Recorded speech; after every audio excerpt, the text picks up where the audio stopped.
也是知名度真悬，也阁有伊，这是咧网络真正出名健身房的教练，伫咧网络主持直播的主持人金马老母。咧中秋节迄一天，伫人面册铺文讲，因翁平平嘛是健身房的教练，雄强中风，经过治疗了后，慢慢恢复健康。不过因翁今年才37岁，过去无高血压，雄强中风，敢若是因为生活较无正常。另外，厝内人拢有相关的症头。心脏科医生解说讲，无到65岁，心血管塌条中风的人，大部分拢是家族啊镜头遗传有关系，一定要特别注意。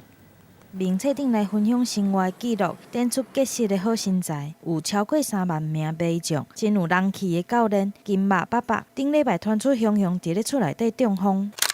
伊的太太伫咧面册顶大文写全家人做伙平平凡凡过生活，差一点就变做一世人无可能的梦。内面阁讲到金马爸爸的血油、胆固醇、血压甲内脏的脂肪拢真标准。翁仔某叫是家己有运动，真少年，体力好，定定拢是半暝3点才困，都是因为安尼过劳加上有家族的病症中风啊。可能是因为疾病或是因为遗传，你有这样的体质的倾向。比较容易凝固，血块一旦形成的话，那就是非常危险，它会移行在全身，比较容易跑到脑子里面，造成脑中风。心脏科的医师解说，金马爸爸今年37岁，大部分65岁以下的人，血栓中风主要的原因，甲先天的病症，也是家族的病史有关系。若是大量的运动，水分不足，血内底容易变较高，加上后面会互血管来老化，可能造成血栓的问题。那现在如果我们想，如果急性中风一旦被发现，在3小时之内赶快把它打通，不管用颅内取栓，或者是所谓的